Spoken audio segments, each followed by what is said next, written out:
નમસ્કાર, આપ જોઈ રહ્યા છો ન્યૂઝ લાઈવ અને હું છું ખુશાલી। સમાચારની શરૂઆત કરીશું બ્રેકિંગ ન્યૂઝથી। સમાચાર મળી રહ્યા છે, શંકરસિંહ વાઘેલાએ દુઃખ વ્યક્ત કર્યું છે, શોક વ્યક્ત કર્યો છે।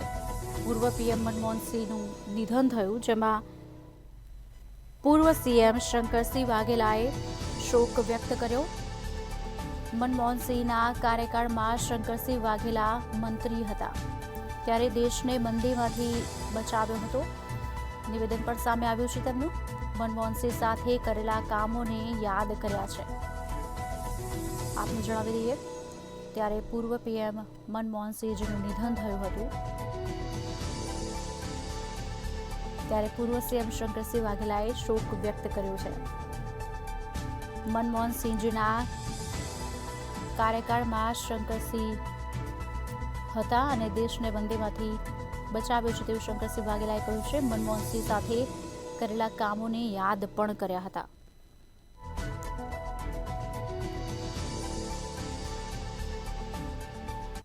એક પત્રકાર મિત્રનો ફોન આવ્યો કે આપણા પૂર્વ વડાપ્રધાન ડૉક્ટર મનમોહનસિંહજી આપણા વચ્ચે નથી રહ્યા।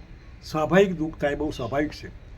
આવા વિનમ્ર વડાપ્રધાન વ્યક્તિ, ઇકોનોમિસ્ટ, હું મારી શ્રદ્ધાંજલિ અર્પું છું। અને 2004માં જ્યારે એ વડાપ્રધાન બન્યા અને મને કેબિનેટ મિનિસ્ટર બનાવ્યો, અને પહેલી કેબિનેટની મિટિંગમાં મેં RTI, right of information act, અને ટ્રાન્સપરન્સી, બે મુદ્દા કહીને આપ સરકારમાં આ રીતે આવો કાયદો બનાવો તો સારું। હું આજે એમનો ફરી આભાર માનું છું કે 2005માં એમણે આરટીઆઈનો એક્ટ બનાવ્યો, ટ્રાન્સપરન્સી, પારદર્શકતા લોકોને આપી, અને દેશને બચાવવામાં દુનિયા આખી મંદીમાં જ્યારે 2008-9માં જઈ રહી હતી, ત્યારે એક્સપર્ટ ઇકોનોમિસ્ટ તરીકે આખા દેશને મંદીમાંથી બચાવ્યો। એ અને ડૉક્ટર મોન્ટેગસિંહ આહલુવાલિયા, બંને સરદારજી, આ બંને સરદારજીએ લગભગ 1991માં ગ્લોબલાઇઝેશન, વૈશ્વિકરણ અને ઉદારીકરણની નીતિના આધારે દેશના અર્થતંત્રને એવો વેગ આપ્યો, જેથી કરીને આજે જે દુનિયાભરમાં કદાચ દેશનો ડંકો ક્યાંય વાગતો હોય અર્થતંત્રમાં, તો આ ક્રેડિટ આ બંનેને જાય છે। એ આરબીઆઈના ગવર્નર તો વડાપ્રધાન મનમોહનસિંહ, જે પૂર્વ વડાપ્રધાન હતા, તેમનું નિધન થયું છે અને અમિત ચાવડાએ પણ શોક વ્યક્ત કર્યો છે। દેશના પૂર્વ વડાપ્રધાન મનમોહનસિંહજીનું નિધન થયું અને અમિત ચાવડાએ શોક વ્યક્ત કર્યો છે। વિપક્ષ નેતા અમિત ચાવડાએ શોક વ્યક્ત કર્યો છે। અમિત ચાવડાએ પૂર્વ વડાપ્રધાનને શ્રદ્ધાંજલિ પાઠવી છે। અમિત ચાવડાએ શોકાંજલિમાં અનેક વાતો વ્યક્ત કરી છે।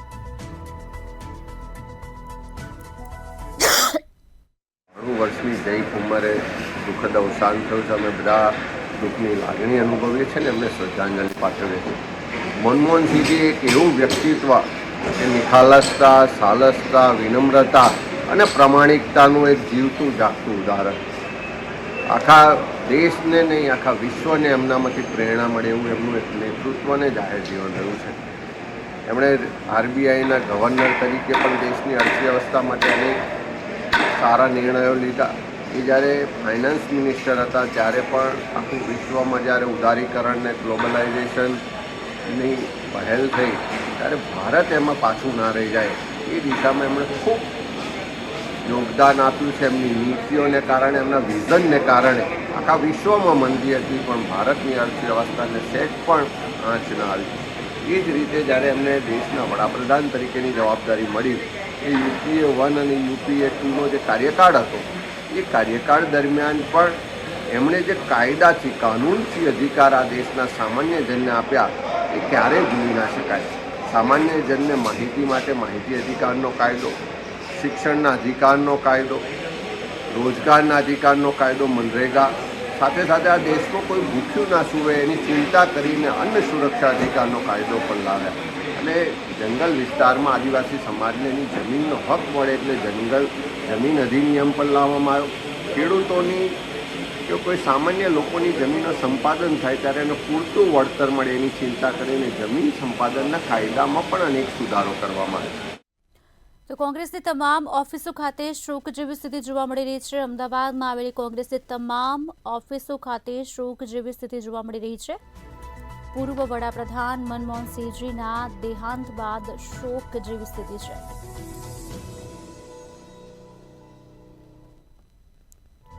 અડધી કાઠીએ રાષ્ટ્રધ્વજ ફરકાવવામાં આવ્યો છે.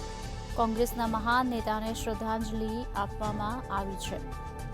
પૂર્વ વડાપ્રધાન મનમોહનસિંહના દેહાંત બાદ શોક જોવા મળ્યો. અડધી કાઠીએ રાષ્ટ્રધ્વજ ફરકાવવામાં આવ્યો અને કોંગ્રેસના મહાન નેતાને શ્રદ્ધાંજલિ આપવામાં આવી.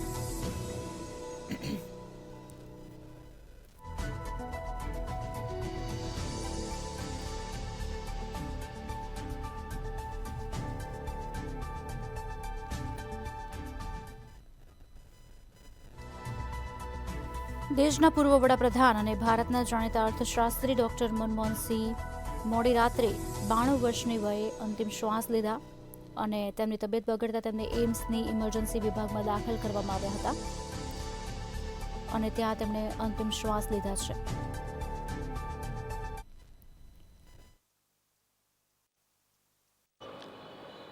ભારતના ભૂતપૂર્વ વડાપ્રધાન મનમોહન સિંહ તેમનું નિધન જે છે 92 વર્ષની ઉંમરે થયું. દિલ્હીની અંદર તેમનું નિધન થયું અને સાથે દેશની અંદર 7 દિવસનો રાષ્ટ્રીય શોક જાહેર કરવામાં આવ્યો છે.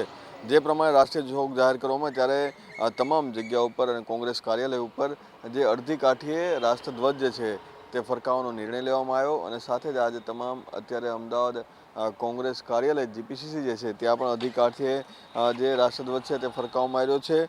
વડાપ્રધાન તરીકે તેમની જે કામગીરી છે અને સાથે સાથે જે પ્રમાણે તેમણે કરેલી કામગીરી તેમણે લીધેલા જે નિર્ણયો છે જે દેશના ભવિષ્ય માટે ખૂબ જ સારા નિર્ણયો હતા અને તે માટે તેને ઘણા બધા જે એવોર્ડ પણ મળ્યા અને સાથે જ તેમની કામગીરીને લઈને તેમના વખાણ પણ થઈ રહ્યા છે. ત્યારે દેશના તમામ જે નાના કાર્યકર્તાથી મોટા હોદ્દેદારો અને કાર્યકર્તાઓ છે, તમામ જે લોકો છે તેઓના આ જે અચાનક અવસાનથી એક શોકમાં જોવા મળી રહ્યા છે અને સાથે સાથે પોતાની જે શ્રદ્ધાંજલિ છે તે પણ પાઠવી રહ્યા છે. કેમેરામેન ઓમ પટેલ સાથે મીર દુધરેજિયા, મંતવ્ય ન્યૂઝ, અમદાવાદ. પૂર્વ વડાપ્રધાન ડોક્ટર મનમોહનસિંહનું ગુરુવારે રાત્રે નિધન થયું. ડોક્ટર મનમોહનસિંહના પાર્થિવ દેહ તેમના નિવાસસ્થાને લાવવામાં આવ્યો.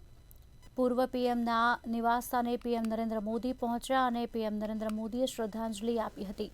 સાથે જ બીજી તરફ કેન્દ્રીય ગૃહમંત્રી અમિત શાહ પણ પૂર્વ પીએમના નિવાસસ્થાને પહોંચી શ્રદ્ધાંજલિ આપી હતી.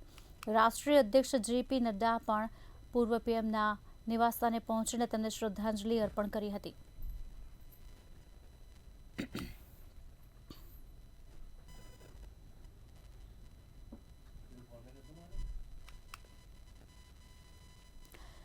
ડોક્ટર મનમોહનસિંહના નિધન બાદ માત્ર દેશ જ નહીં પરંતુ વિશ્વભર શોકનો માહોલ જોવા મળ્યો છે.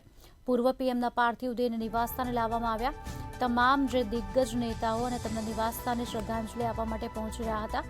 કોંગ્રેસના નેતાઓ પણ પૂર્વ પીએમના નિવાસસ્થાને પહોંચ્યા હતા અને કોંગ્રેસના રાજ્યસભા સાંસદ સોનિયા ગાંધી, લોકસભામાં વિપક્ષના નેતા રાહુલ ગાંધી તેમજ મલ્લિકાર્જુન ખડગે અને સાંસદ પ્રિયંકા ગાંધી અને અન્ય કોંગ્રેસના નેતાઓ મનમોહનસિંહને શ્રદ્ધાંજલિ આપવા માટે તેમના નિવાસસ્થાને પહોંચ્યા હતા. મનમોહનસિંહજીના પાર્થિવ દેહને ત્રિરંગામાં લપેટવામાં આવ્યો છે.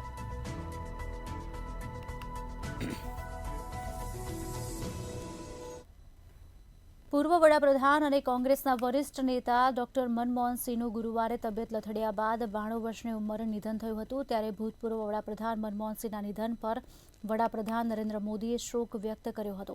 વડાપ્રધાન નરેન્દ્ર મોદી રાજ્યસભામાં ડોક્ટર મનમોહનસિંહનો કાર્યકાળ પૂરો થયા પછી તેમની પ્રશંસા કરી હતી અને પીએમ મોદીએ ડોક્ટર મનમોહનસિંહના પરિવાર અને પ્રશંસકો પ્રત્યે સંવેદના વ્યક્ત કરી હતી. તેમજ વધુમાં શું કીધું તે પણ સાંભળીશું.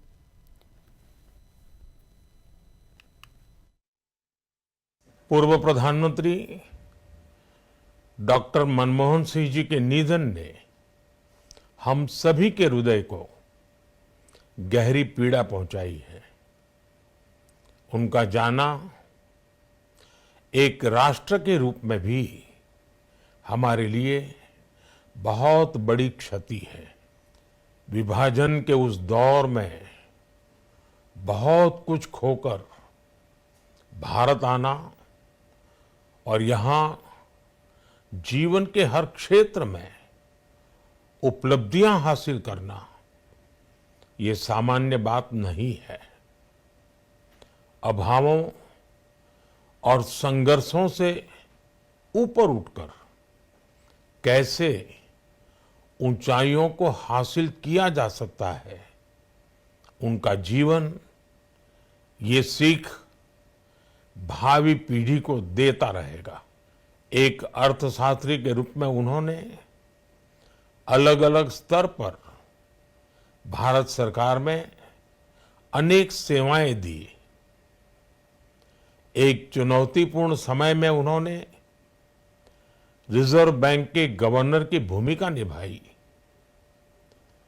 पूर्व प्रधानमंत्री भारत रत्न श्री पीवी नरसिम्हा राव जी की सरकार के वित्त मंत्री रहते हुए उन्होंने वित्तीय संकट से घिरे देश को एक नई अर्थव्यवस्था के मार्ग पर प्रशस्त किया। जनता के प्रति, देश के विकास के प्रति उनका जो कमिटमेंट था उसे हमेशा बहुत सम्मान से देखा जाएगा। डॉक्टर मनमोहन सिंह जी का जीवन, उनकी ईमानदारी